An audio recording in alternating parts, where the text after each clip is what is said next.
ಮುಂದಿನ ಸುದ್ದಿಗೆ ಹೋಗೋಣ. ಈಗ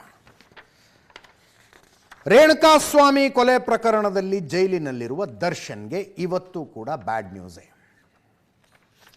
59ನೇ ACMM ನ್ಯಾಯಾಲಯ ವಿಚಾರಣೆ ನಡೆಸ್ತಾ ಇರುವ ನ್ಯಾಯಾಲಯ, ಅಲ್ಲಿ ದರ್ಶನ್ ವಿರುದ್ಧ ಪ್ರದೋಷ್ ಮಾಫಿ ಸಾಕ್ಷಿಯಾಗೋದಕ್ಕೆ ಅಡ್ಡಿ ಇಲ್ಲ ಅಂತ ತೀರ್ಪು ಬಂತು.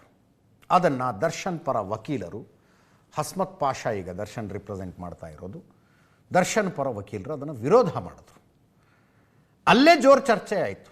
ಈ ಹಂತದಲ್ಲಿ ಆರೋಪಿಯ ಪರ ವಕೀಲರು ಮಾಫಿ ಸಾಕ್ಷಿ ಆಗ್ತೀನಿ ಅನ್ನುವ ಅರ್ಜಿಯನ್ನು ವಿರೋಧಿಸಬಹುದಾ?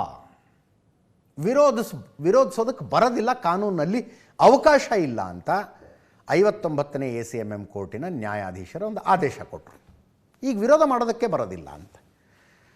ವಿರೋಧ ಮಾಡುವುದಕ್ಕೆ ದರ್ಶನ್ ಮತ್ತು ಇತರ ಆರೋಪಿಗಳ ಪರ ವಕೀಲರು ಉತ್ಸುಕತೆ ತೋರಿಸಿದಾಗ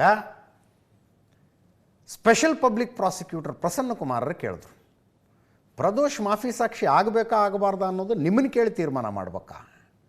ಕೋಳಿ ಕೇಳಿ ಮಸಾಲೆ ಅರ್ಧಂಗೆ ಆಗತ್ತಿದ್ದು ಕೇಸು ಅಂದಿದ್ರು ಅವರು. ಸೊ ಆ ನ್ಯಾಯಾಲಯ ಸೆಷನ್ಸ್ ಕೋರ್ಟ್ನಲ್ಲಂತೂ ಅವಕಾಶ ಸಿಗಲಿಲ್ಲ.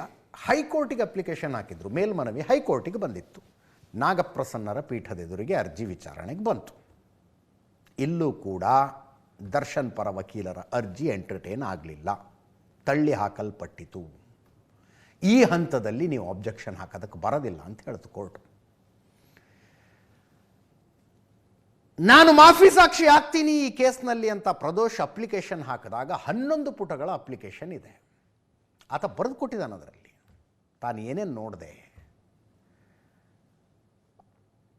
ಅಂದರೆ ಆ ಘಟನೆಯನ್ನು ನಿಲ್ಲಿಸೋದಕ್ಕೆ ನನ್ನ ಪ್ರಯತ್ನ ಏನಾಗಿತ್ತು, ಯಾರ್ಯಾರು ಹೆಂಗೆ ವರ್ತನೆ ಮಾಡಿದ್ರು, ಅದರಲ್ಲಿ ತುಂಬ ಘಾಸ್ಟ್ಲಿ ಡೀಟೇಲ್ಸ್ ಇದ್ದಾವಂತೆ.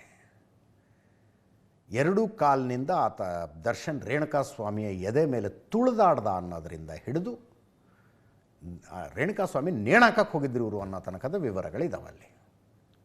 ಪ್ರದೋಷ್ ಈ ಇಡೀ ಪ್ರಕರಣದಲ್ಲಿ ತುಂಬ ಕೀ ರೋಲ್ ಪ್ಲೇ ಮಾಡಿದ್ದ ಆರೋಪಿ. ಒಂದು ಪ್ರತ್ಯಕ್ಷದರ್ಶಿ, ರೇಣುಕಾಸ್ವಾಮಿನ ಹೆಂಗೆ ಹೊಡೆದ್ರು ಅನ್ನೋದಕ್ಕೆ ಪ್ರತ್ಯಕ್ಷದರ್ಶಿ. ದರ್ಶನ್ ಆ ಪವಿತ್ರ ಗೌಡನ ಕರ್ಕೊಂಡು ಬಂದಿದ್ದು ಪ್ರದೋಷು.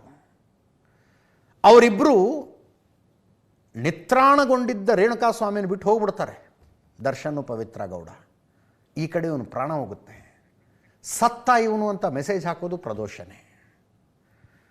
ಅದಾದ ಮೇಲೆ ದರ್ಶನ್ನು ಪ್ರದೋಷಿಗೆ ದುಡ್ಡು ಕೊಡ್ತೀನಿ, ಯಾರನ್ನಾರು ಸರೆಂಡರ್ ಮಾಡಿಸ್, ನಾವೇ ಕೊಲೆ ಮಾಡಿದ್ದು ಅಂತ ಹೇಳಿದ್ದು ಪ್ರದೋಷಿಗೆ.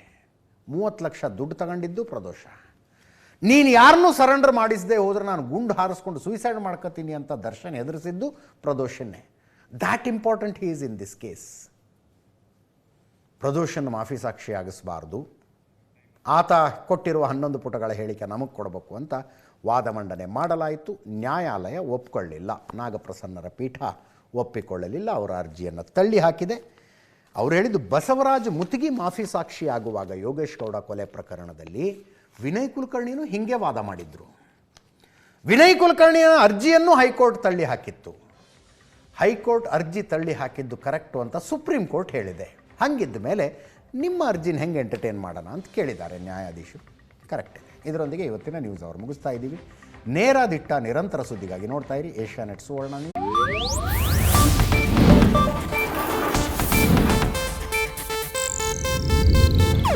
ಇದು ಏಷ್ಯಾನೆಟ್ ನ್ಯೂಸ್ ನೆಟ್ವರ್ಕ್ ಪ್ರಸ್ತುತಿ.